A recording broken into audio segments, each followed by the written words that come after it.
문제 다 풀어주겠습니다.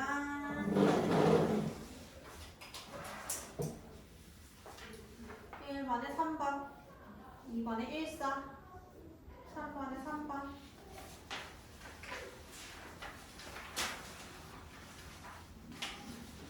4번에 2번, 5번에 1번, 6번에 2번, 7번에 4번, 8번에 3번, 9번에 1번, 10번에 3, 4,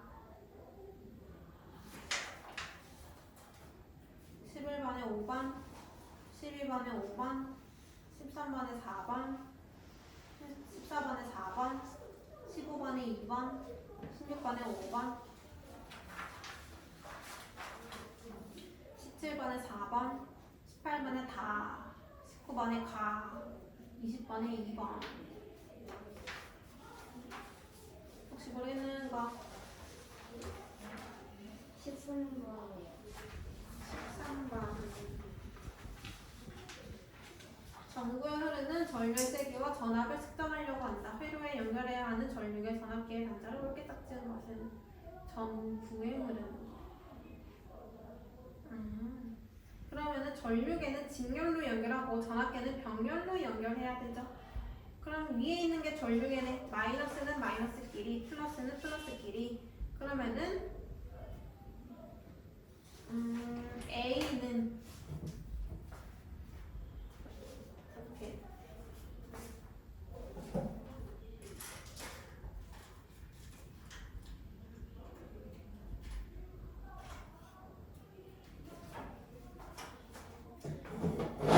여기에 전구가 이렇게 있으면은 지금 여기는 마이너스 극이죠. 여기가 C. 그럼 여기는 A랑 연결해야겠네. 마이너스.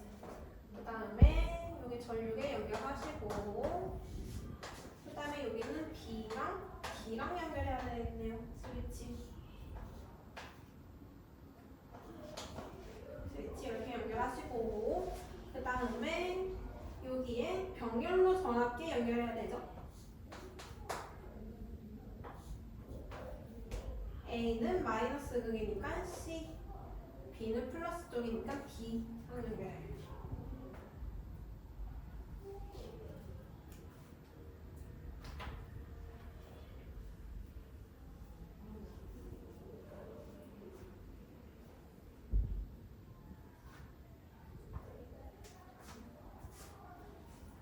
또 모르겠는 거.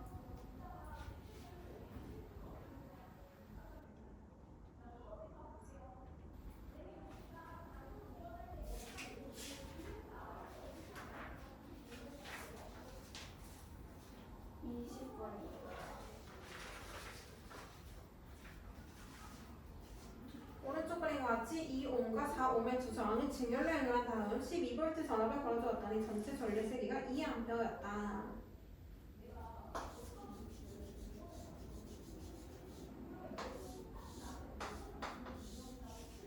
전체 전압이 12V, 전체 전류가 2A.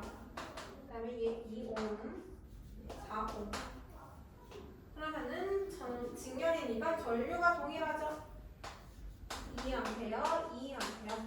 흐르고 전압은 V는 IR. 이게 꼭 해주면 되지. 전압은 4V, 전압은 8V. 그 다음에 전체 저항은 더해주면 되죠. 6옴. 그래서 다 구해주시면 2번이 정답이네요. 2옴에 흐르는 전류 세기는 2A다.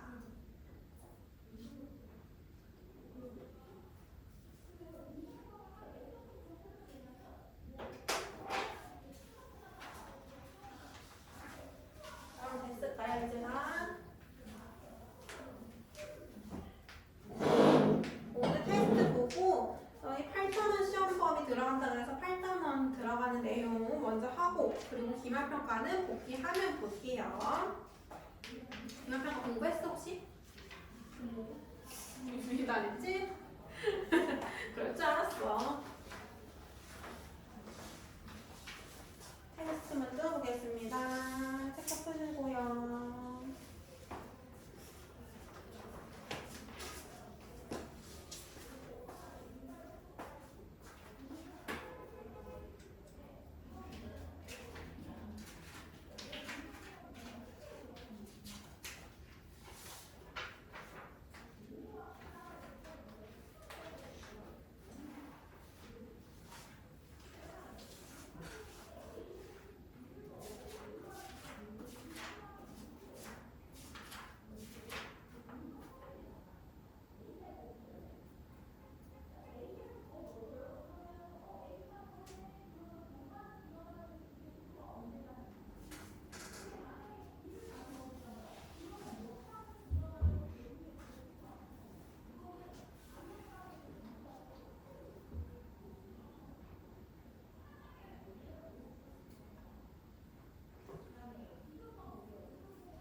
아슬아슬했다.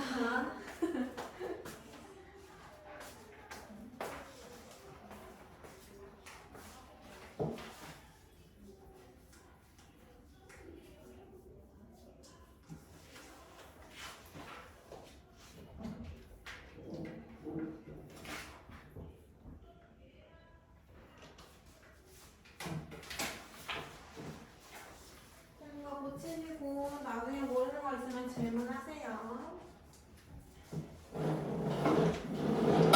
자, 신도 닦아 봅시다.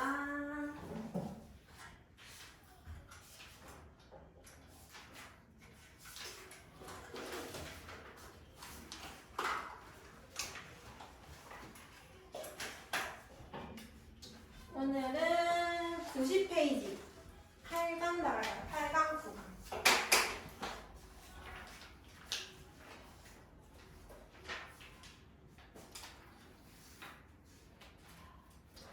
페이지 보면은 온도 먼저 나오고요. 온도와 열에 대해서 한번 해보고 뒤에 넘어가면은 비열이라고 해서 계산하는 문제까지 한번 해볼 겁니다. 자, 온도라는 거 우리가 알고 있죠? 온도는 뜨겁고 차가운 정도를 수치로 나타낸 걸 온도라고 해주지. 온도를 두 개로 나눌 수가 있어. 우리가 일상생활에서 쓰는 섭씨 온도, 그 다음에 보통 과학에서 쓰는 절대 온도. 섭씨 온도는 우리가 일상생활에서 쓰기 쉽도록 만들어낸 온도예요. 그래서 물이 몇 도에서 끓지? 100도에서 끓어. 물이 끓는 온도를 100도라고 하자. 물이 어느 온도를 0도라고 하자라고 정한 다음에 그거를 100개로 나눠 놓은 게 섭씨 온도예요. 그래서 섭씨 온도의 기준은 물이라고 생각해 주시면 되고요. 단위는 여기 썼듯이 도를 사용하죠. 도. 절대 온도는 입자 운동을 기준으로 한 거예요. 온도를 다르게 나타내면은 뜨겁고 차가운 정도가 아니라 입자 운동이 활발한 정도를 온도라고도 해요. 온도가 올라갔어. 뜨거워졌어. 그러면 입자들이 열을 많이 가지고 있는 상태지. 나 지금 에너지가 많아. 그럼 막 입자 운동이 활발하게 한단 말이야. 근데 차가워. 그럼 열이 없어. 나는 에너지가 부족해. 그럼 운동을 잘 안 해요. 그래서 절대 온도는 입자 운동을 기준으로 해서 얘는 단위를 켈빈을 사용합니다. 켈빈이라고 읽어요. 그래서 절대 온도와 섭씨 온도의 관계를 한번 보면은 절대 온도는 섭씨 온도에 273을 더해주면 구할 수 있어요. 절대 온도가 지금 0켈빈이야 라는 얘기는 섭씨 온도로 따지면 마이너스 273도야 라는 뜻. 섭씨 온도가 0도야 라는 의미는 절대 온도는 273켈빈이라는 뜻이 되겠죠. 그래서 둘 사이의 관계 고칠 수 있어야 되고, 그 다음에 열평형 들어가면은 온도랑 열은 조금 다르죠. 온도는 그냥 수치로 나타낸 거고 열은 에너지야, 에너지. 에너지인데 항상 얘는 고온, 온도가 높은 곳에서 저온으로 이동하는 에너지예요. 거기 옆에 항상이라고 적어요. 항상. 열 에너지는 항상 고온에서 저온으로만 이동할 수 있고요. 그 거꾸로는 이동을 못해. 저온에서 고온으로는 이동을 못해요.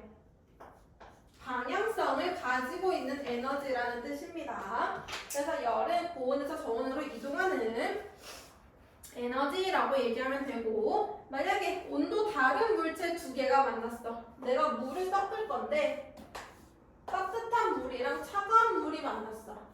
얘가 따뜻한 물, 얘가 차가운 물. 두 개가 만나면은 어느 순간 온도가 동일해지죠. 그치?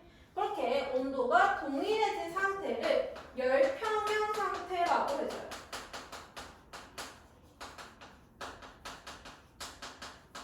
그러면 따뜻한 물은 조금 차가워질 거고 차가운 물은 또 조금 따뜻해질 거야. 그치? 그 말은 따뜻한 물은 열을 잃는다라는 얘기고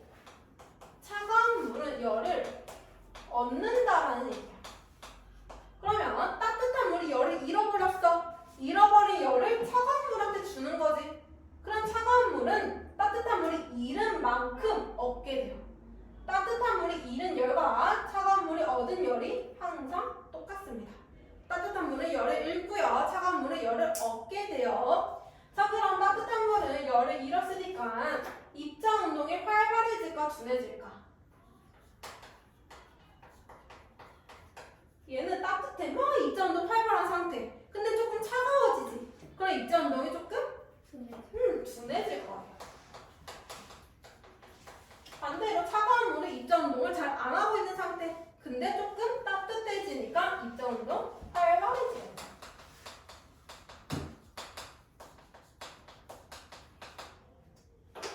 그래서 이거를 그래프로 나타내면 시간에 따른 온도. 따뜻한 물은 한 100도였다. 차가운 물은 0도였다. 얘네 두 개 만나면 따뜻한 물은 조금 온도가 낮아지다가 일정해질 거고 차가운 물은 온도가 높아지다가 일정해질 거예요. 이때 열의 이동은 무조건 따뜻한 물에서 차가운 물 쪽으로 열이 이동하겠지. 고온에서 저온으로. 그래서 이 상태 이때 열 평형을 이뤘고요. 그 다음에 이 상태에서의 온도를 열평형 온도라고 해줍니다. 만약에 물을 똑같은 질량으로 물 100g, 따뜻한 물 100g과 차가운 물 100g 똑같은 질량으로 섞잖아? 그러면 열평형 온도는 중심 온도가 돼. 중간 정도의 온도로 열평형이 이룰 거야. 근데 질량이 다르다고 생각해보자. 자, 따뜻한 물은 엄청 많아. 따뜻한 물이 이만큼 있어. 근데 차가운 물은 요만큼 있어. 열평형 온도가 50도일까? 50도보다 높을까 낮을까? 따뜻한 물 이만큼 준비하고 차가운 물 요만큼 준비해서 섞었어. 그러면 열평형 온도는 50도보다는 높은 곳에서 열평형을 이룰 거야. 즉, 이 그래프가 조금 위로 올라가게 돼. 이거는 따뜻한 물이 차가운 물보다 많을 때, 질량이 클 때. 반대로 차가운 물이 이만큼 있고 따뜻한 물이 조금 있어. 섞으면은 여전히 차가울 거야, 얘는. 그치? 열평형 온도가 낮아져요. 이렇게 되면은 차가운 물이 따뜻한 물보다 많을 때. 그러면 그래프가 밑으로 내려오게 됩니다. 그래서 그래프 해석할 수 있겠죠? 그 다음에 온도가 높은 물체가 잃은 열의 양과 온도가 낮은 물체가 얻은 열의 양은 똑같다. 아까 설명 다 해줬고요. 그러면은 이렇게 열이 이동을 할 건데 열이 이동하는 방법이 세 가지가 있어요. 열이 이동할 때 첫 번째, 고체에서 이동하는 방법을 전도라고 하고요. 두 번째, 액체나 기체에서 일어나는 거를 대류라고 하고요. 세 번째, 입자 없이 일어나는 거를 복사라고 해요. 복사. 오른쪽에 나와 있는 그림처럼 내가 공으로 설명을 한번 해볼게요. 자, 사람이 이렇게 있어. 여러 명이 이렇게 있어.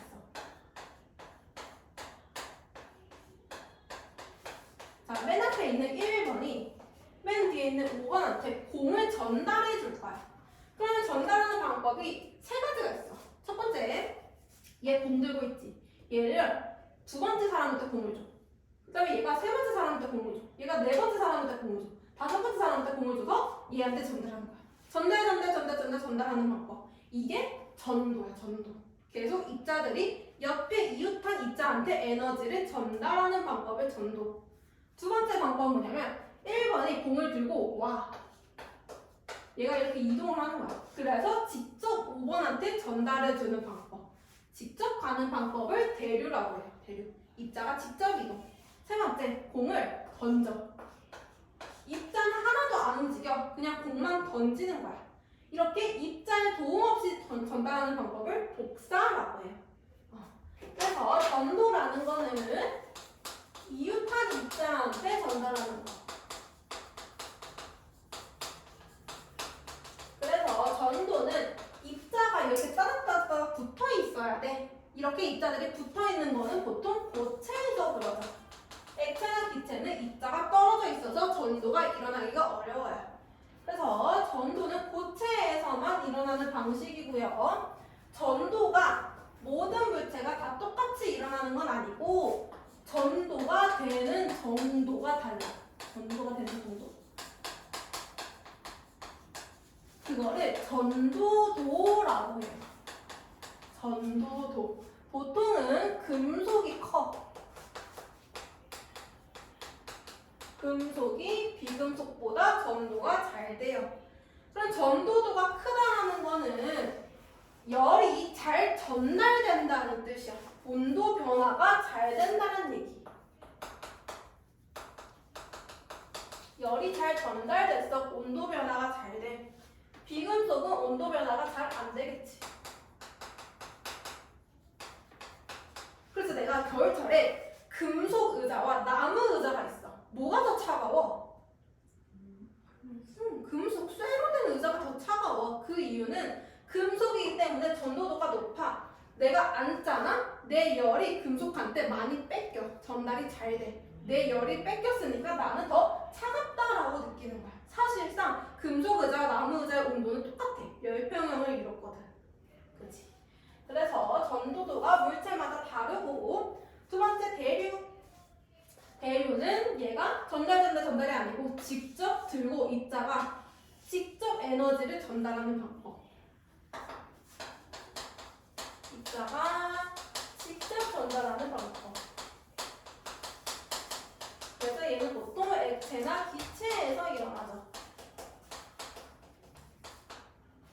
그래서 액체나 기체들은 입자들이 떨어져 있기 때문에 직접 전달을 가서 해줘야 된다는 얘기고요.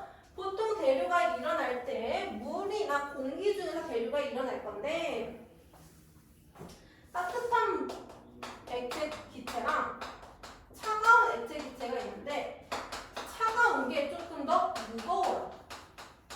따뜻한 게 가벼워. 왜 그럴까? 밀도 배웠어, 밀도? 밀도 어떻게 구해? 부피분의 질. 그렇지, 부피분의 질량. 밀도가 큰 거는 가라앉고 밀도가 작은 건 위로 뜨죠. 그지? 그러면은 따뜻한 거와 차가운 거 질량이 똑같이 있다고 보자. 따뜻한 물과 차가우면 질량이 똑같아. 얘가 똑같아. 근데 따뜻한 물은 입자들이 막 운동하잖아. 부피가 커져요. 따뜻한 물은 입자가 운동하면서 양방향으로 가는 거야. 커지는 거야. 부피가 커지기 때문에 밀도는 작아져. 따뜻한 물이. 그래서 따뜻한 물은 가볍고 차가운 물은 무거워요. 그래서 얘네들이 이제 이동을 하는 거야.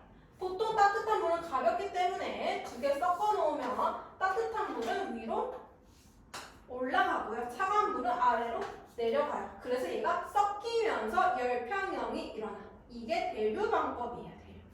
근데 만약에 내가 차가운 물을 밑에 놓고 따뜻한 물을 위에 놨어. 그럼 이미 가벼운 게 위에 있고 무거운 게 밑에 있잖아. 이럴 때는 대류가 안 일어나요. 그냥 고정되어 있는 상태. 그리고 이 대류의 예시 중 하나가 에어컨 혹은 난로. 에어컨은 우리가 위에 설치하고 난로는 밑에 설치를 보통은 해요. 그 이유가 에어컨은 차가운 공이니까 무거워. 아래로 내려오면서 방 전체를 시원하게 해주고, 난로는 따뜻한 공기야. 위로 올라가면서 방 전체를 시원하게 해줘요. 이것도 대류의 방법이다라고 생각하면 돼요. 알겠죠? 그 다음에 복사는 보통 태양열. 우리 태양이 이렇게 빛을 내잖아. 그럼 열 에너지가 지구로 도달을 하지. 근데 이때 이 길이 우주지, 우주. 우주를 통해서 전달되지. 우주는 입자 있어, 없어? 없어. 얘는 진공 상태야. 입자가 없어. 근데도 열 에너지가 지구까지 전달이 가능해. 그 이유가 복사라는 에너지 전달 방법이 있기 때문이다 라고 생각하면 돼요. 그래서 태양열을 전달하거나 혹은 불 바로 앞에 있을 때, 불에서 바로 따뜻한 공기가 바로 직접적으로 올 때, 불이나 난로 같은 데 앞에 서 있을 때 더 따뜻함을 느끼는 것도 복사의 방법 때문이다 라고 생각하면 됩니다. 그래서 세 가지 열 전달 방법을 봤고요. 이번에 볼 거는 열 전달을 막는 거를 볼 거예요. 지금까지는 열 전달하는 거를 봤고요. 뭐라고요? 이제는 열 전자를 막는 거. 단열이라고 합니다. 열을 차단시켰다라는 뜻.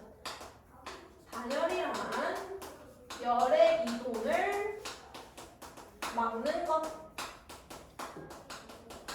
그럼 단열이 잘 되기 위해서는요, 전도랑 대류랑 복사를 모두 차단해야 돼. 그래야 단열이 잘 돼. 그럼 단열을 어떻게 시키냐 보면은 단열재라는 게 있어요. 단열을 시키는 물질이라고 생각하면 돼. 단열재에 뭐가 있냐면 보통 공기를 많이 포함하고 있는 물체, 솜 혹은 스티로폼 이런 것들 있지. 얘네들은 공기를 많이 포함하고 있는 물체들이에요. 공기가 많으면 뭐가 일어나냐면 공기가 쌓이잖아. 그러면은 고체가 없지, 입자가 없지. 입자가 따뜻하게 안 붙어있지. 전도가 안 일어나. 그래서 공기를 많이 넣음으로써 전도를 막아주는 효과가 있고, 그 다음에 은으로 감싸놓는 거, 혹은 알루미늄 박지로 감싸놓는 거. 알루미늄. 그래서 은으로 도금을 해놓은 거는 다시 빛이 나가다가 반사가 돼요. 열이 나가다가 반사시켜서 다시 들어와. 얘네들은 복사를 막아요. 열이 나가는 거를 차단시켜 버립니다. 다시 반사를 시켜서.